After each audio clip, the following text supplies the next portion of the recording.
Today on Locked On Red Wings, Scotty and I are going to do part 2 of our free agency recap as the Red Wings made one more signing and just clean up the guys we missed on yesterday's episode.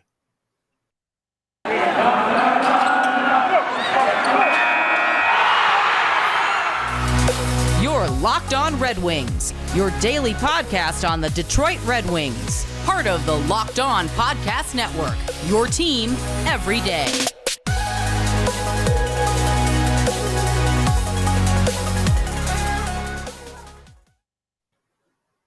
Welcome back to the Locked On Red Wings podcast. We are your hosts, Brian Fisher and Scotty Bentley. I am a podcast producer over at WWJ News Radio. Found out I'm getting business cards today. That's exciting. He's a pro, baby. I feel professional now. Scotty is a freelance journalist for the Detroit News and host over at Locked On Tigers. And we're going to finish up our free agency recap. I don't know if recap is still the right word. It fits in well in a title and it's eye-catching. But a rundown's better because the free agency is not going to stop until literally, end of next season. Like, free agency is just open. You can just sign people constantly. But for the Red Wings purposes, they are mostly done signing big-name players. Steve Yzerman kind of confirmed that in his media availability on Thursday. But before we get into that, I do want to say I believe I misspoke yesterday when talking about David Perron. I think I may have said he is a shoot-first winger. I was actually confusing him with the forward we are about to talk about in Kubalik.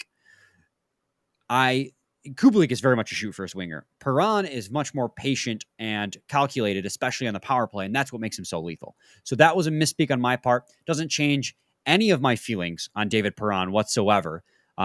I still think that's an excellent signing, even more so because of that aspect. But I just wanted to correct myself because I think accuracy is important, and I'm not afraid to admit when I've made a mistake. Yeah, no, same. I do that all the time, and well, not all the time. I guess I'm not wrong that all the time. But in Tigers, whenever I think that I screwed up, I do the same thing. Yeah. But let's go ahead and move right into. We can actually do the two people I ended yesterday's, and I said our two favorite guys. I thought you were being facetious. Then we didn't do our two favorite signings. So do you want to start with yours, or do you want to start with mine? Well, I mean, I just mentioned Kubalik, so let's get into that. I'm That's assuming my Kubalik's your favorite guy. signing of the entire offseason. Like he's not the best player that we brought in, but that's my favorite signing of the offseason. I think that Kubalik brings, like, you're adding goal scoring, and like, how can you be disappointed at adding goal scoring? And this is a dude that 3 seasons ago was third place for Calder. He was 24 as a rookie, but he was third place for Calder. I believe he was an all-star reserve, like, as a rookie. Like, he was at a 30 goal season in 68 games as a rookie.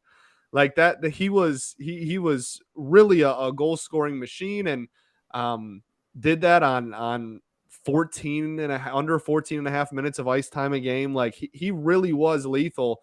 And the next 2 seasons he scored 17, and then this past season he scored 15. So the goal scoring has dipped in just totals over the last 3 years. However, this is still a guy that is not afraid to shoot the puck. And last season, how many times did we come on here after a game and go, shoot the freaking puck?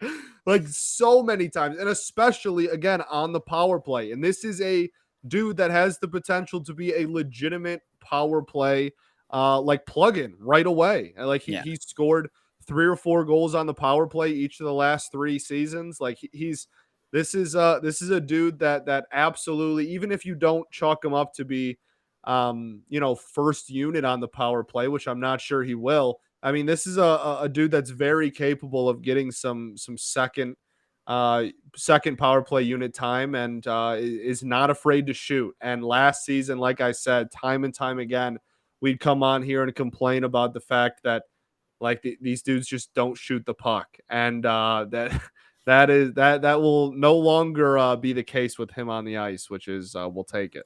Kubalik is a lot. He's like, when I make this comparison, I want to explain why I'm making a comparison the way I am, because there's no way. Now, No, Homia. no, no, no, no, no. I compare him to the Ben Sherratt trade, or God dang it, trade signing the Red Wings made yesterday. In that, a lot of the advanced metrics, and I am beginning to warm up to the Sherratt signing. I think that there are intangibles there that For make sure. him an asset to the Red Wings. He has things that the Red Wings need. I just still don't think that they should have paid him as much as they did, but that's neither here nor there. I think Kubalik's kind of like that. He has seen a lot of success 2 years ago, like you said, in that Calder season. His point totals, despite having dipped, it was 38 and I think 31 this past season, 26 years old. You know what? He's going to end up playing third line minutes more than likely. And Mhm. that's not bad point totals. I mean, near 20 goals on the third line is still pretty dang good. And you're only paying him $2.75 million, which is a lot easier. I'm sorry, $2.5 million. That's a lot easier of a pill to swallow over the next 2 years than 4.75 over 4 that Sherratt had. So even if he doesn't pan out, in 2 years, he's gone. And this is like a classic Steve Yzerman signing. This is like peak rebuilding Yzerman signing. Take a flyer. Pius Suter. Oh my God. Pius Suter's literally, this Dominik Kubalik is this offseason's Pius Suter. Pius Correct. Suter was a young guy. I think he was a rookie last 2 seasons ago now with the Blackhawks that played 2C role and performed fairly well despite how bad that team was. And the Red Wings took a flyer on him to see what he could be. We're finding out he's more of a 3C. Dominik Kubalik is the left wing version of that. He's another left wing, another guy you can slot in the lineup, probably third line, bottom six, more than likely, Yeah, given the bottom six amount of for people sure. they have now, especially with David Perron on this team, although Perron could slide over to the right wing if need be. He's a shoot I first guy, still like you think said. even then he's probably on the third Probably, line. yeah, given the fact that Bertuzzi and Verana are ahead of him. And then Fabry when he's healthy too. Man, that left side is stacked now. It's crazy. But Dominik Kubalik kind of defies all odds when it comes to his shooting. The advanced analytics, just like his micro stats, he's not very good across the board, Mhm. except in one department, which is his finishing. For some reason, when he shoots, he scores. I don't know what it is. He's not very good at anything else.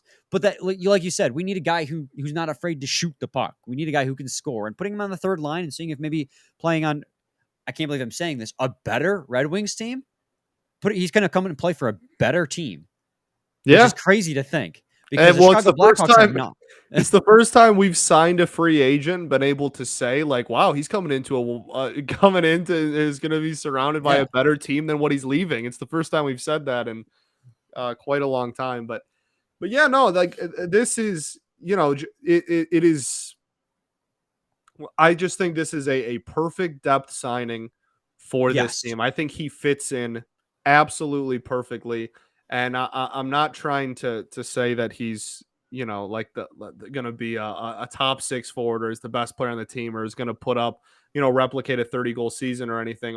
But just for what we need in the bottom six and what we could use on a second line power play or a second unit power play.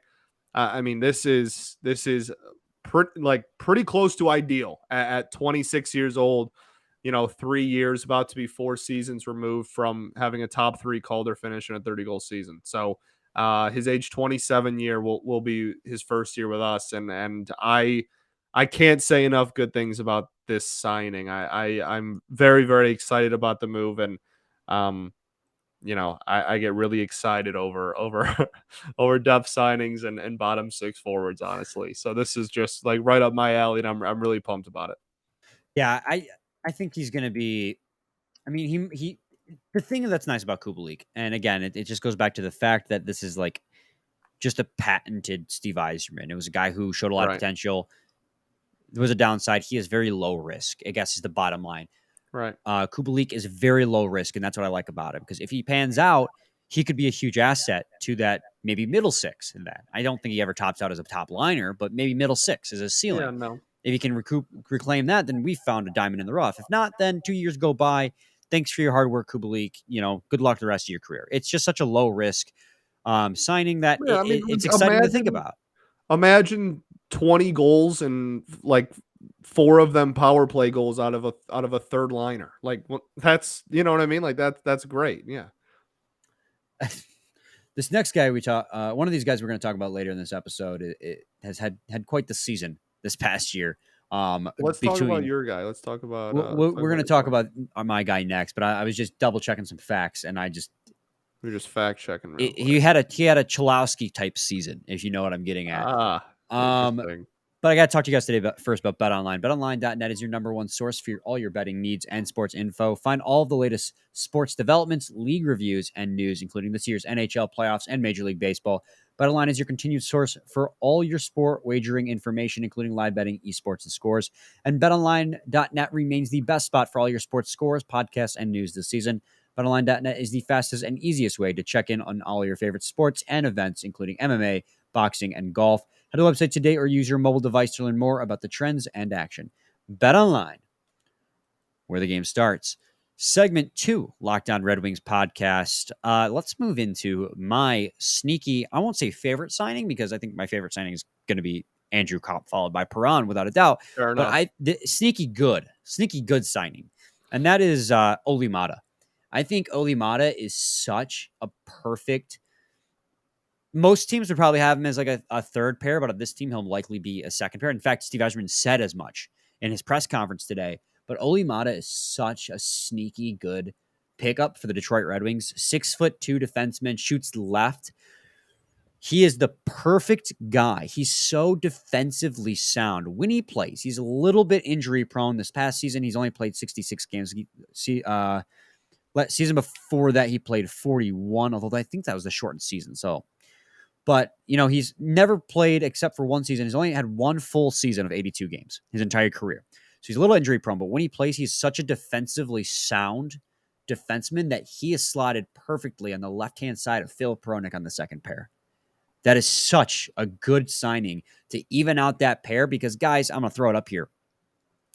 His goals above replacement is 87 percentile at defense. 87th percentile. He is a shutdown defenseman as they come. The big question remains, can he stay healthy? This is beautiful. And obviously people are going to point to the 7 on offense and say that that's unbelievably low. If everything goes correctly, you should not need offense from one of your second line defensemen. That should not be a need, right? So, especially if you have decent offensive production from your other one, and if just the forwards are doing what we're presuming they are going to do. Last season, we talked time and time again, as everyone did. The entire fan base realized this defense was absolutely putrid. Yzerman came into this offseason and got defensemen that were defensive-minded defensemen and forwards that play a two-way game. And this is a very under-the-radar signing because this is, as you said, a borderline lockdown defender that's not going to produce a lot on offense, whatever. You shouldn't need him to. And for the money we're giving him, for the contract, for how much he's going to play, I love it. Yeah, I honestly, this is a type of player that, like you said, Scotty, offense is not the name of his game. Like you said, 7th percentile. He is honestly, when it comes to even strength offense, kind of a liability out there. But you don't put him in positions to have to provide offense, if that makes sense. He's not going to play power play. He'll ideally play penalty kill most of the time. In fact, that's where a lot of his defensive value comes. He'll play even strength defense. Again, what did we suck at? Special teams. The penalty kill was brutal. The penalty kill and the power play were brutal. Any help we get in those regards are massive wins. So, but here's where I like the idea of him and Hronek playing together. And Steve Yzerman basically said it's going to be Seider and Chiarot and Hronek and Olli Maatta. And now he didn't necessarily say those were the pairs, but he says those are your top 4. He said that in his presser yesterday. But Olli Maatta, you put him with Hronek. Ideally, you put a guy like Olli Maatta, you give him defensive zone starts, keep him in his own zone, not let him on the, if he's in the, you can't stop a guy from being in the offensive zone. Like you can't have him change every time you break out of the defensive zone. But Phil Peronek's the opposite. You want him to have offensive zone starts instead. So that's the only, hitch in that perfect plan of mine is that you can't shelter Olli Maatta and Phil Peronek if they're both on the ice at the same time. But you know what? They're NHL caliber players, so you shouldn't have to shelter them anyways. Right. I completely agree. I like this is a really this is a really fun signing, and not fun in the sense that he's going to light up a stat sheet or anything, but a really fun signing in the sense that I think that he could be someone that that is somewhat of a fan favorite if it all works out, because like this city really likes, like the gritty, like non-stat sheet stuffers that do their job and do really well and whatnot. And I just think if he again, and like it's so crazy just looking at this defense now too. I just completely pivoted. I'm sorry, but it's so crazy Oh, you're looking good. at this defense because like this is going to be a completely different D room. Like the defense room is going to be almost entirely different people. I mean, we like this is not the only. Obviously, we talked about Sherratt. We have him. We have more we'll talk about too. We let a lot of defensemen walk, and we brought in a lot. And really, Seider was the only person, as we knew, that was completely safe. And it's gonna be. I'm really excited for the fall, man. I'm really excited. Yeah, it's gonna be the defensive makeover is incredible. I mean, you're gonna have, Big and we time. talked about it yesterday with Andrew Kopp coming in as a second line center, and Steve Eisman confirmed they signed him to be a center. I Yeah. can't see him not playing second line because you know how we feel. I don't think Suter, Rasmussen, maybe Veleno if he develops more, but I mean, you're getting to a point now where you drafted him in 2018. How much more does he have to grow? Um, it's that trickle down effect. You get Sherratt to play with Moritz Seider or maybe Simon Edvinsson. If Edvinsson makes the team, he's going to defend the young guys.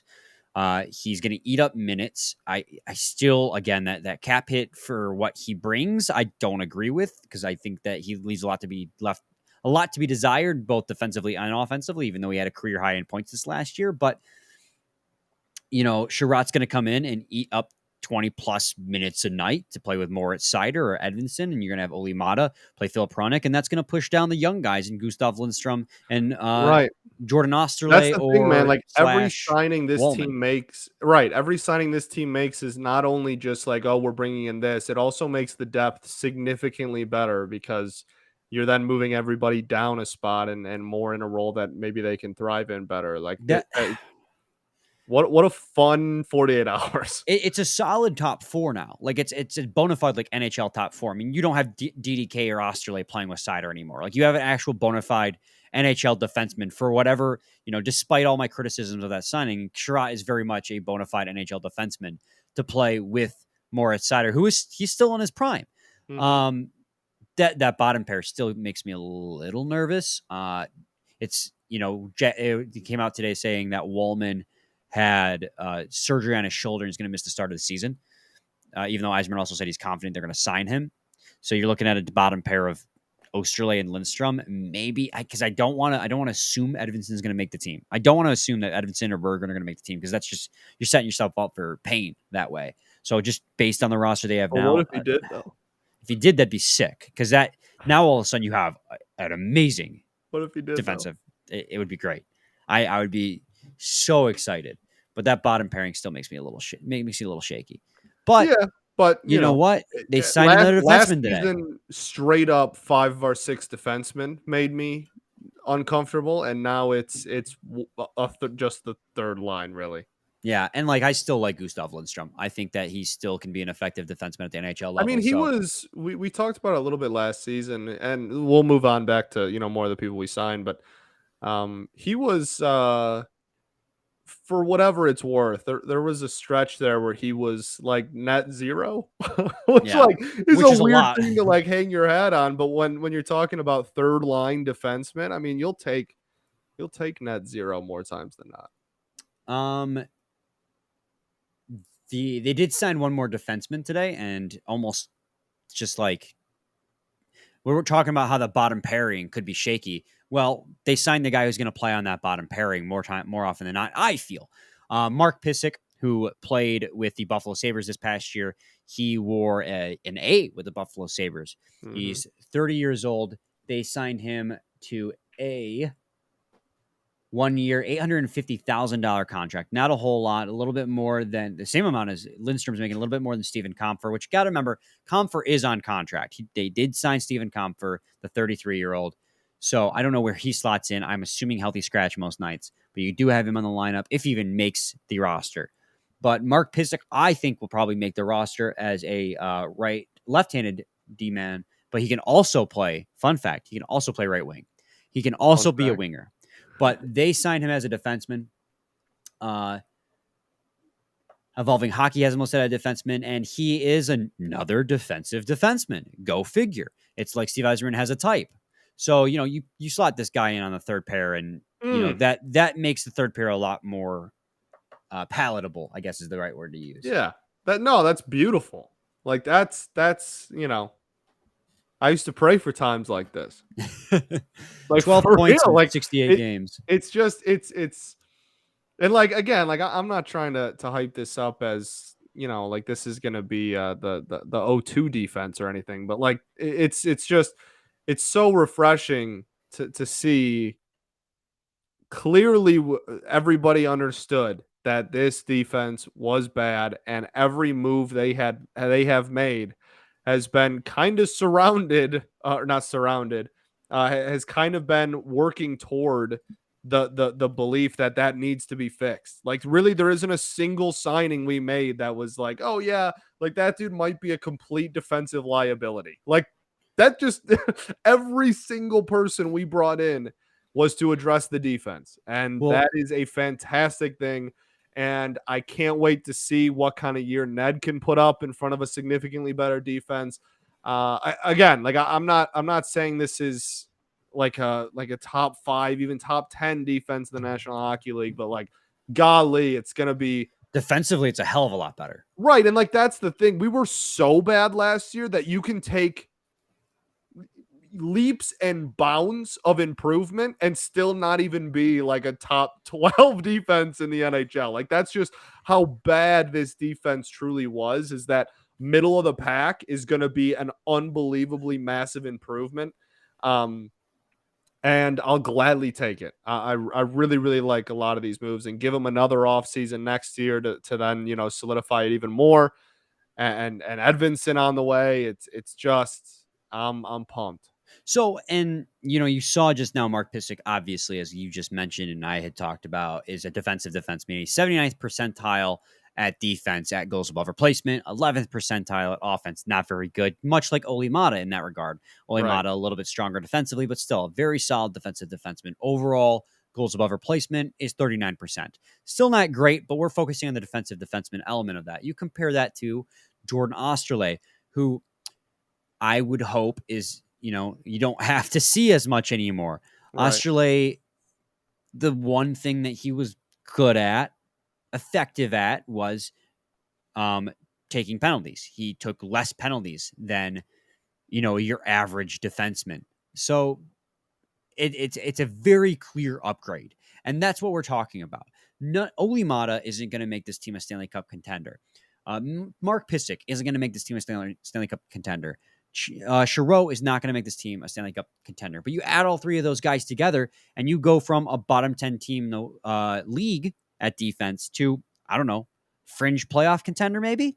And it's those three players added together that make this defensive core as a whole so much better. And I'm just absolutely... October can't come soon enough. That's all I can soon enough. Yzerman clearly had a type here where, and we talked about it yesterday with the offense, but with the exceptions of Kubalik and Perron, I won't even say Perron because he's still defensively responsible at 5-on-5 even.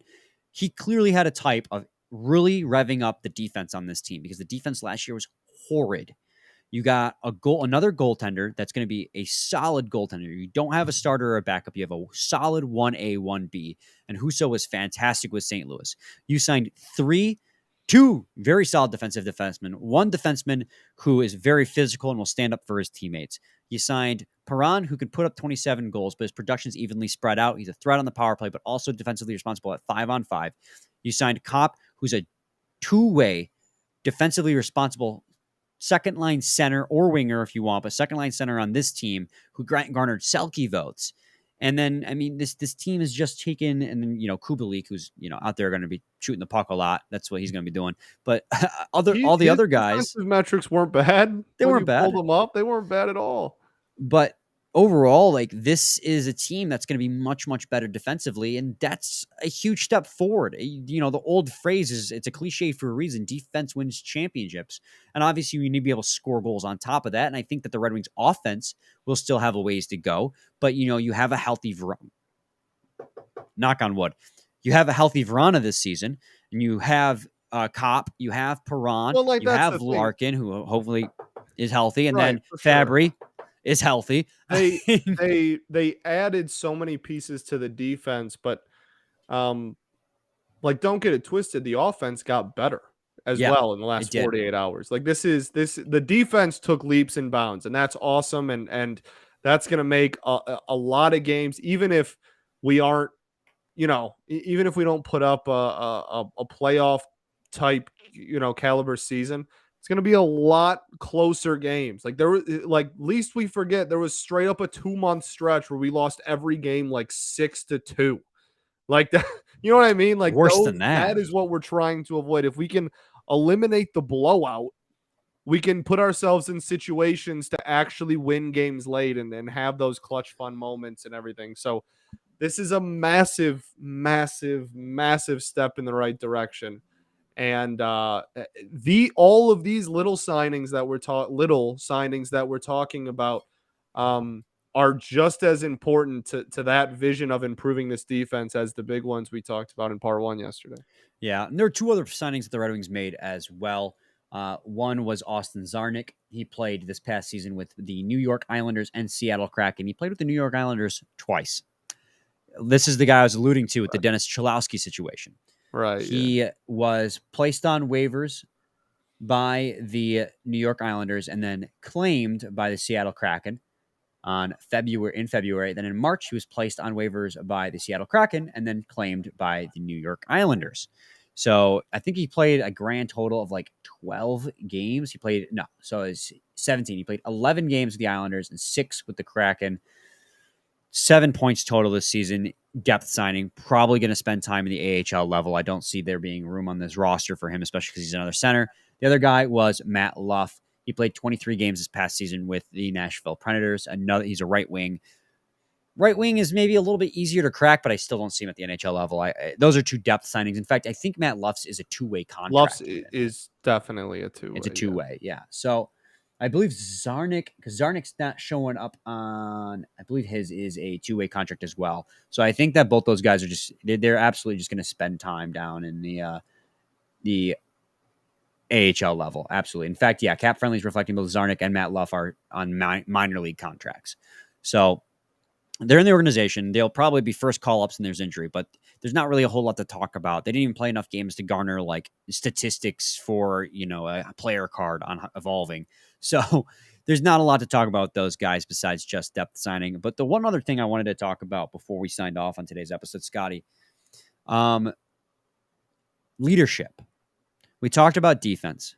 We talked about goal scoring. We talked about special teams, and all those three things being huge things for us got checked off. And we'll probably talk about our predictions on who's going to get the A's on this team on a later episode because there's just not enough time. That we can spend a whole episode, theorizing. And it'll be a fun one.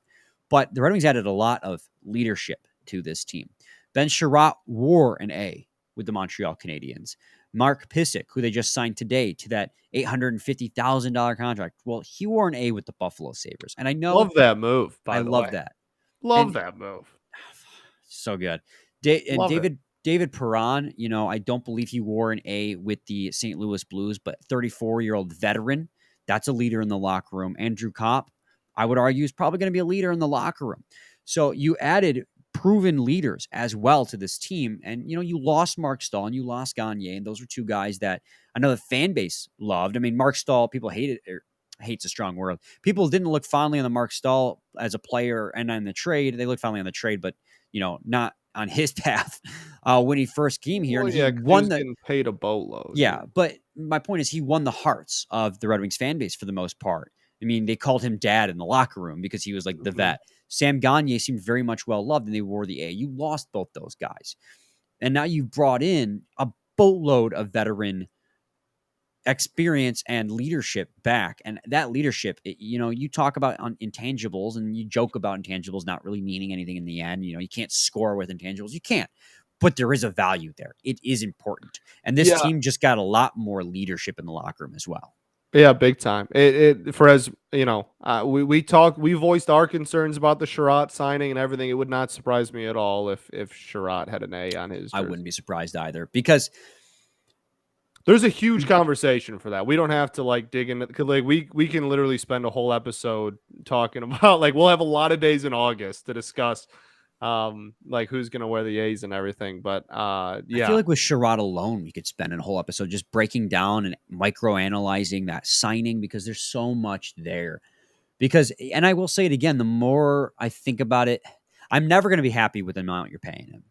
But the more I think about it, the more I'm okay with the signing in a vacuum, because I think that there are things there to like. And plus, Steele Yzerman has a certain amount of cachet that you just got to trust that the signings he makes are going to pan out. Not that you can't be critical when you don't like them, but just kind of also keep in mind in the back of your mind, well, what has he done wrong so far? Let's see how it plays out. Let's see how it plays out. I'm trying to think. I think we got to all our main points today, man. Do you have any final thoughts? We ball. We absolutely ball. Thanks for making Locked On Red Wings your first listen every single day. Now make your second listen Locked On NHL. Locked On experts give you your daily 30-minute podcast on all things NHL all year long. Stay up to date on everything in the hockey world. Locked On NHL, your daily 30-minute NHL podcast. Man, when it gets to that last sentence, minute 30. Daily minute 30 podcast. Whenever it comes the last minute of a read, I'm just like, all right, I'm done. And I just make up the last 5 words, it seems. Just whatever comes out of my mouth is just what it is. Nice, dude. I'm sure sponsors love that. We'll be back with a new episode on Monday. That's going to be an interesting one. You're probably going to get a recording from me from Traverse City, Scotty. We gotta figure that out, because I have draft coverage from when I wake up to when I go to bed Sunday. Baseball. So we're gonna have to figure that one out. But it's just a baseball draft. Who cares? Okay.